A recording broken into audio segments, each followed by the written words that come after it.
Hello అందరికీ welcome to my channel. చాలా ఈజీగా క్రాస్ కట్ బ్లౌజ్ అనేది ఇంట్లోనే ఉండి ఒక్కసారి నేర్చుకుంటే మన బ్లౌజులు మనం కుట్టుకుంటే సరిపోతుంది అని అనుకునే వాళ్ళకి మాత్రం ఈ వీడియో చాలా ఉపయోగపడుతుంది. సో నేర్చుకునే వాళ్ళు ఇంట్రెస్ట్ ఉంటే లాంగ్ వీడియో కింద లింక్ అనేది ఇచ్చాను. ఆ లింక్ని క్లిక్ చేస్తే ఫుల్ వీడియో వస్తుంది. ఇదైతే నేను ఆల్రెడీ లైనింగ్ పీస్ కట్ చేశాక ఆ లైనింగ్ పీస్ని బ్లౌజ్ పీస్ పైన పెట్టి కట్ చేస్తున్నాను అనమాట. మీరు ఒక్కసారి లైనింగ్ పీస్ కట్ చేయడం నేర్చుకుంటే బ్లౌజ్ పీస్ పైన ఇలా పెట్టేసుకొని కట్ చేసుకోవచ్చు అనమాట.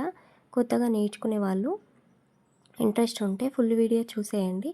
అలాగే నా ఛానల్ని అయితే సబ్స్క్రైబ్ చేసుకొని లైక్, షేర్, కామెంట్ ఇవ్వండి. మీకు కటింగ్లో, స్టిచ్చింగ్లో ఏవైనా డౌట్స్ ఉంటే కామెంట్ రూపంలో నాకు మీ డౌట్ని అడగండి. నేను ఆ డౌట్ని క్లియర్ చేయడానికి ట్రై చేస్తాను. చూడండి, నేను షేప్ బెల్ట్లు అలాగే ఫ్రంట్ పీస్, బ్యాక్ పీస్ అన్నీ ఒకటేసారి ఈ బ్లౌజ్లో కట్ చేసిన తర్వాత కూడా చాలా క్లాత్ అనేది మిగిలింది. మనం అడ్జస్ట్ చేసుకుంటే క్లాత్ అనేది మిగులుతుందన్నమాట. ఆ మిగిలిన క్లాత్ మనకు దేనికన్నా పనికొస్తుంది. చూడండి, ఫ్రంట్ పీస్ అలాగే షేప్ బెల్ట్లు, hands, back part. Thank you for watching. Like ఇవ్వండి.